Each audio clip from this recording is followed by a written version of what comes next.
ఈ దినం మరో చక్కటి వర్తమానం పరిశుద్ధాత్మ దేవుడు మన ఒక్కొక్కరి కొరకు ఆయన సిద్ధపరిచారు.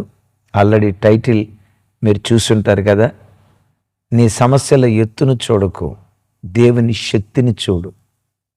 విన్నారా? నీ సమస్యల ఎత్తును చూడకు. ఎస్, నీ సమస్యల ఎత్తును చూడకు, నీ దేవుని శక్తిని చూడు.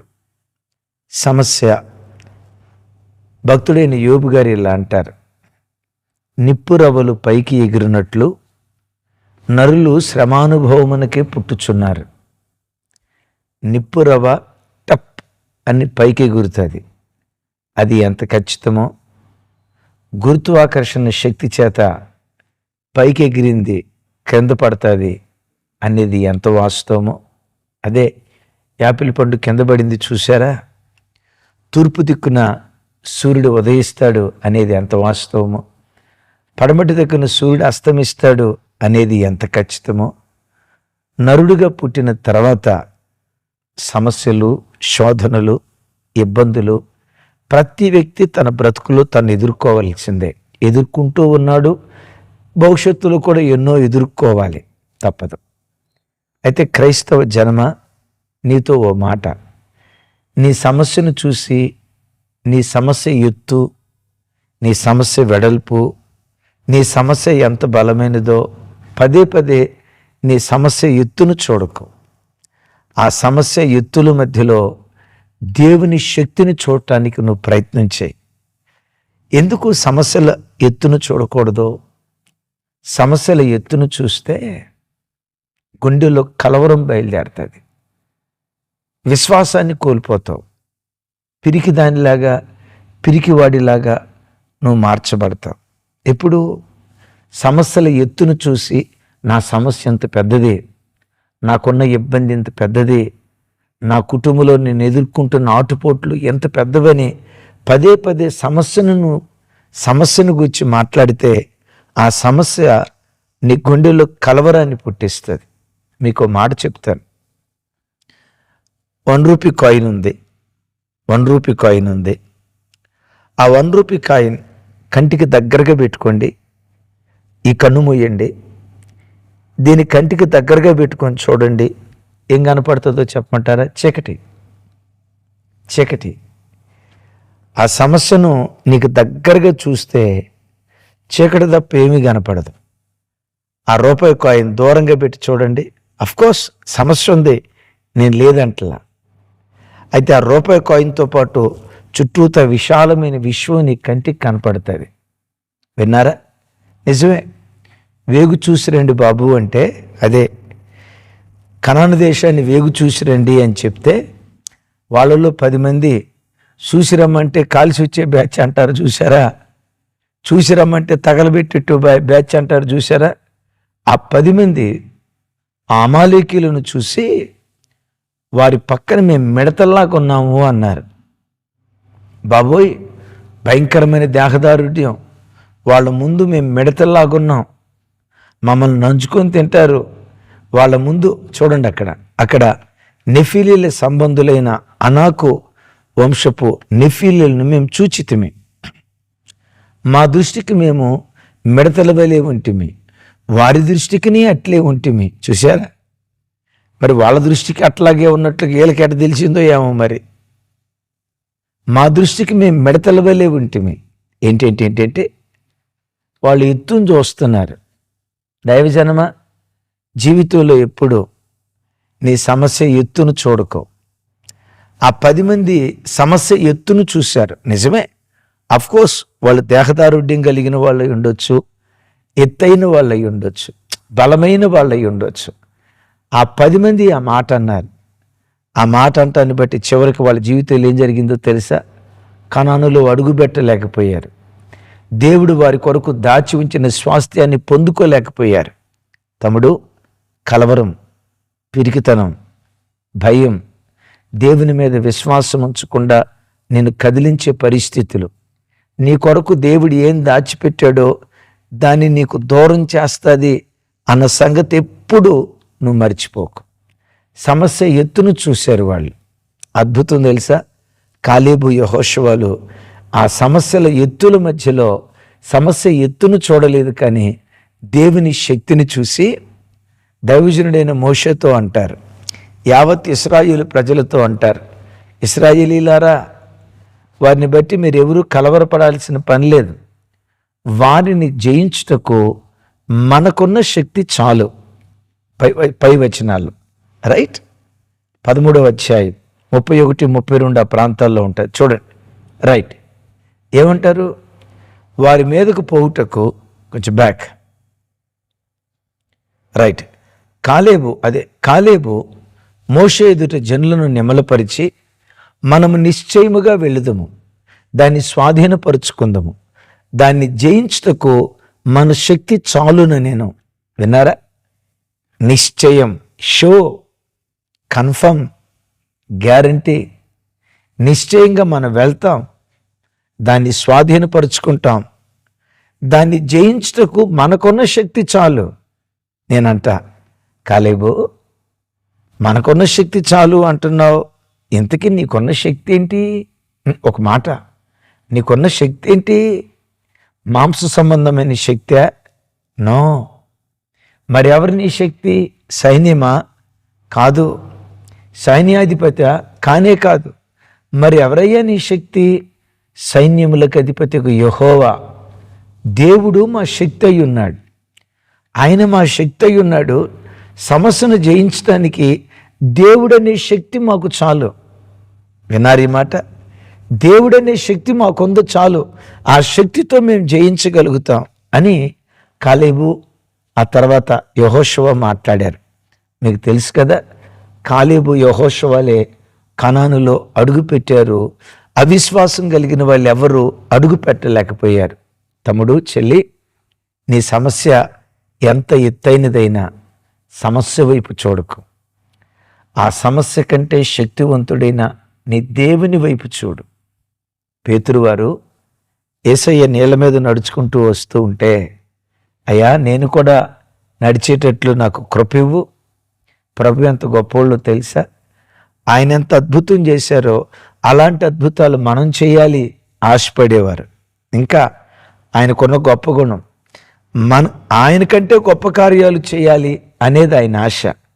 యేసయ్య ఎంత గొప్ప మనసు కలిగిన వాళ్ళంటే, నా తండ్రి సింహాసనం మీద నేను కూర్చున్నట్లు జయించిన వాడిని నా సింహాసనం మీద నేను కూర్చోబెడతా. మిమ్మల్ని ఒక మాట అడుగుతా, ఒక సీఎం తను కూర్చున్న కుర్చీ మీద బయటవాడు ఎవడో బయటవాడిని ఆ కుర్చీ మీద కూర్చోబెట్టడానికి ఇష్టపడతాడు. తన కొడుకును కూర్చోబెట్టుకోవటానికి ఇష్టపడతాడు, తన అల్లును కూర్చోటానికి ఇష్టపడతాడు, తన కూతురు కూర్చోబెట్టుకోవటానికి ఇష్టపడతాడు. తాను కూర్చున్న సీఎం కుర్చీ మీద ఇంకొకళ్ళు కూర్చోటానికి ఏ వ్యక్తి అయినా ఇష్టపడతాడా? లేదే. కానీ నీ దేవుని మనసు ఎంత గొప్పదో తెలుసా? ఆయన కూర్చునే సింహాసనం మీద నిన్ను కూర్చోబెట్టాలి. అది నీ దేవుని ఆశ. ఈ సీఎం కుర్చీ కంటే, పిఎం కుర్చీ కంటే మహిమ కలిగిన దేవుని సింహాసనం అది ఎంత ఉన్నతమైనదో కదా. అది మహారాజు సింహాసనం కదా. ఆయన కూర్చునే సింహాసనం మీద నిన్ను నన్ను కూర్చోండి పెట్టాలని అంత గొప్ప మనసు కలిగిన వాడు. హల్లెలూయా. మంచిది, నడుస్తానయ్యా అన్నాడు. Why not? పేతురు నడువు అన్నాడు. పేతురు నీళ్ల మీద నడుస్తున్నాడు. తమ్ముడు, చెల్లి, దేవుడు నీ జీవితంలో నీళ్ళనే సమస్యలు రాకుండా దేవుడు ఆపడు. నీళ్ళనే సమస్యల మధ్యలో కూడా, నీళ్ళనే సమస్యల మధ్యలో కూడా ఎలా బ్రతకాలో నడక నీకు నేర్పుతాడు. నీళ్ల మీద నడక నేర్పే దేవుడు నీవు ఆరాధించే యేసుక్రీస్తు. నీళ్ళనే సమస్యలు వస్తాయి, నిందలనే సమస్యలు వస్తాయి, రకరకాల ఆటుపోట్లు నీ బ్రతుకులు ఎదురవుతాయి. అవి రాకుండా దేవుడు ఆపడు, కానీ వాటి మధ్యలో ఎలా నడవాలో ఎలా బ్రతకాలో దేవుడు నేర్పటం ప్రారంభిస్తాడు. మంచిది. ఎన్ని సమస్యలున్నా పేతురు నడుచుకుంటూ వెళ్తున్నాడు. ఎప్పటి వరకు తెలుసా? యేసు వైపు చూస్తున్నంతసేపు చక్కగా నడుచుకుంటూ వెళ్తున్నాడు. ఎప్పుడైతే భయపడి గాలి వైపు చూశాడో, ఎప్పుడైతే భయపడి ఆ కెరటాల వైపు చూశాడో, కెరటాల వైపు చూసినప్పుడు మునిగిపోసాగెను అని రాసి ఉంది. తమ్ముడు, చెల్లి, సమస్య వైపు చూస్తున్నావా? నీవు అనుభవిస్తున్న ఆర్థిక ఇబ్బంది వైపు చూస్తున్నావా? నీకున్న అప్పుల సమస్య వైపు చూస్తున్నావా? అనారోగ్యంతో హాస్పిటల్లో ఉన్న యజమానుడి రోగం ఎంత పెద్దదో రోగపు తీవ్రతను చూస్తున్నావా? నీ చుట్టూతా ఆవరించిన అసమాధానమైన బంధకాలు, ఆర్థికపరమైన బంధకాలు, అపవిత్రమైన బంధకాలు, కొన్ని రకరకాల బంధకాల్లో చిక్కుకొని బాబోయ్ ఇక జీవితకాలం ఈ బంధకాలతోనే బంధించబడతా, నాకు విడుదల దొరకదు బాబోయ్, నన్ను బంధించిన బంధకాలు మామూలు బంధకాలు కాదు అని బంధకాల గొప్పతనాన్ని గూర్చి మాట్లాడుతున్నావా? తమ్ముడు, బంధకాల గొప్పతనాన్ని గూర్చి కాదు, నీ దేవుని గొప్పతనాన్ని గూర్చి కీర్తించు. ఆ ఏలా మైదానంలో గొలియాతు ఎత్తును గూర్చి పొగుడుతున్నారు, గొలియాతు కత్తిని గూర్చి పొగుడుతున్నారు, గొలియాతు గాడి ఖడ్గాన్ని చూసి పొగుడుతున్నారు, గొలియాతు శిరస్రాను కవచాన్ని పొగుడుతున్నారు. బాబోయ్, 6 మూరల జానెడు, 6 మూరల జానెడు, వాడు కూడా తక్కువడేం కాదు. 40 రోజులు తన ఎత్తును చూపించి భయపెట్టాడంట. సైతానుగాడు కూడా, తమ్ముడు, సైతానుగాడు కూడా నీ సమస్య తీవ్రత చూపించి నీకున్న అనారోగ్యం మామూలు అనారోగ్యం కాదు, అయ్యో ఈ అనారోగ్యం వచ్చి అదిగో పలానా చోట ఏం చెప్పేది ఆ మాట ప్రొద్దునే, జాగ్రత్త, ఇది మామూలు రోగం కాదు, ఈ రోగం వచ్చి మా ఇంటి పక్క పలానామా ఇట్లా అని ఎంతైతే ఇంకెక్కువ చేసి చూపిస్తారు. విన్నారు ఈ మాట? గొలియాతుగాడి ఎత్తును, గొలియాతుగాడి బలాన్ని గురించి చెప్తా ఉంటే అద్భుతం. దావీదు గొలియాతుగాడి గొప్పతనం గురించి ఒక్కటే మాట్లాడాల, గొలియాతు గొప్పతనాన్ని పొగుడుతూ ఒక్క మాట అనలా. అద్భుతం తెలుసా? ఆ యుద్ధ భూమిలో దేవుని గొప్పతనాన్ని గురించి మాట్లాడుతున్నాడు. జీవము కలిగిన దేవుని సైన్యమును తిరస్కరించుటకు సున్నతి లేని ఈ ఫిలిష్తీయుడు ఏ పాటివాడు? ఏమన్నాడు? జీవము కలిగిన దేవుని సైన్యమును తిరస్కరించుటకు అంటే తన దేవుడు ఎవరు అంటున్నాడు? జీవము గలవాడు. జీవము కలిగిన దేవుని సైన్యమును తిరస్కరించుటకు సున్నతి లేని ఈ ఫిలిష్తీయుడు ఏ పాటివాడు, ఏ మాత్రపు వాడు? ఆఫ్టర్ ఆల్ అంటున్నాడు. వాళ్ళేమంటున్నారు? అయ్య బాబోయ్ గొలియాత అంటున్నారు. విన్నారా? వాళ్ళేమో సమస్య ఎత్తును చూశారు, దావీదేమో దేవుని శక్తిని చూశాడు. ఏం జరిగింది? దావీదు చేతిలో ఉన్న ఆ చిన్న ఒడిసెల రాయితోనే దేవుడు అద్భుతం చేశాడు. సమస్యల మధ్యలో దేవుని శక్తి వైపు చూస్తే తమ్ముడు, నీ చేతిలో ఉన్న దానితోనే దేవుడు అద్భుతం చేయటం ప్రారంభిస్తాడు. నీ చేతిలో ఉన్న వ్యాపారంతోనే, నీ చేతిలో ఉన్న ఉద్యోగంతోనే, నీ చేతిలో ఉన్న చదువుతోనే, నెల నెల నీకు వచ్చే జీవనోపాధితోనే, నువ్వు కలిగి ఉన్న దానితోనే నీ దేవుడు అద్భుతం చేయటం ప్రారంభిస్తాడు. నమ్ముతావా ఈ మాట? ఎస్. విశ్వాసంతో దావీదు అడుగుపెట్టాడు. మీకు ఇక్కడ ఒక అద్భుతమైన మాట చెప్తాను. దావీదు నుంచి రాయేశాడు, గొలియాతు నుదుడు తగిలింది. రాయి అట్లా వచ్చి తగిలేటప్పుడు సహజంగా ఏ వ్యక్తి అయినా వెనకాల వెల్లికలుగా పడతాడు. కానీ గొలియాతు ఎట్లా పడ్డాడో తెలుసా? బొక్కబోరలుగా పడ్డాడు. బొక్కబోరలుగా ఎట్లా పడతాడు? ఇది కాదే, ఇట్లా తప్పుకోవటానికి ఎట్లని వెలికలుగా పడతాడు. బొక్కబోరలుగా ఎందుకు పడ్డాడు తెలుసా? నా నమ్మకం, గొలియాతు గడి వెనక దేవుని బలమైన హస్తం ఉంది. పెట్టమని వెనక నుంచి దేవుడు పెట్టమని ఒక దెబ్బ కొట్టాడు. ఆ దెబ్బ కొట్టేసరికి బొక్కబోరలో పడిపోయాడు. నేనంట, విశ్వాసంతో సమస్య ఎత్తును చూడక దేవుని శక్తిని చూడు, నీ సమస్య నీ కాళ్ళ మీద పడేటట్లుగా దేవుడు చేస్తాడు. ఆమెన్ చెప్తావు గట్టిగా? ఆమెన్. అందుకనే పరిశుద్ధ గ్రంథమైన బైబిల్లో చక్కటి మాట రాస్తుంది.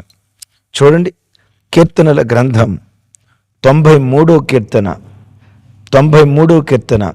3-4 చరణాలు. 3-4 చరణాలు. వరదలు ఎలుగెత్తెను యెహోవా, వరదలు ఎలుగెత్తెను, వరదలు తమ అలలను హోరెత్తునట్లు చేయుచున్నవి, విస్తార జలముల ఘోష కంటెను, బలమైన సముద్ర తరంగముల ఘోష కంటెను ఆకాశమునందు యెహోవా బలిష్ఠుడు. విన్నారా? 3వ వచనంలో అంటాడు, వరదలు ఎలుగెత్తెను యెహోవా వరదలు ఎలుగెత్తెను. ఆ వరదలతో పాటు అలలు ఓరెత్తినట్లు చేస్తూ ఉన్నాయి. అయ్యో, విస్తారమైన జలములు, బలమైన సముద్రములు. అయినా తాను భయపట్ల. ఎందుకో తెలుసా? విస్తార జలముల ఘోష కంటెను, బలమైన సముద్ర తరంగముల ఘోష కంటెను ఆకాశమునందు యెహోవా బలిష్ఠుడు.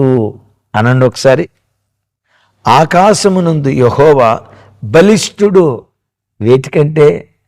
సముద్ర ఘోష కంటే, సముద్ర తరంగముల కంటే, వరదల కంటే, జల ప్రవాహాల కంటే. నా ప్రభు బిడ్డలారా, నీ సమస్య ఎంత పెద్దదైనా నీ సమస్య కంటే దేవుడు గొప్పవాడు. దేవుడు బలిష్ఠుడు. మహాజలరాశుల్లో నుండి ఇశ్రాయేలీయులను వెలుపలికి చేర్చిన దేవుడు. ఈరోజు ఈ వాక్యం వింటున్న నీ బ్రతుకులో ఏ సమస్యల చట్రంలో చిక్కుకున్నా సమస్యల వైపు చూడకు, సమస్య ఎత్తును చూడకు, నీ దేవుని శక్తిని చూడు. నీ సమస్య నీ కాళ్ళ ముందు పడేటట్లుగా దేవుడు చేస్తాడు. దేవుని శక్తిని చూడు. నీ కొరకు దేవుడు ఏది దాచిపెట్టాడో దాన్ని నువ్వు స్వాధీనపరుచుకుంటావు. సమస్యల ఎత్తు చూడకు, దేవుని శక్తిని చూడు. సమస్యలన్నీ నిమ్మళమైపోయేటట్లుగా దేవుడు ఒక భీకర కార్యం చేస్తాడు. విశ్వాసంలో సన్నగిలిపోయావా? అడుగు, నా గుండెల నిండా విశ్వాసాన్ని నింపయ్యా, నీ మీద ఆనుకునే కృప దయచేయ్యా అని అడుగు. అట్టి బలమైన విశ్వాసం నీ గుండెల్లో కుమ్మరించి ప్రతి సమస్య నుండి ఈ దినమే నా దేవుడు నీకు, నీ పిల్లలకు, నీ కుటుంబానికి ఈ దినమే దేవుడు విడుదలిచ్చునుగాక. ఆమేన్.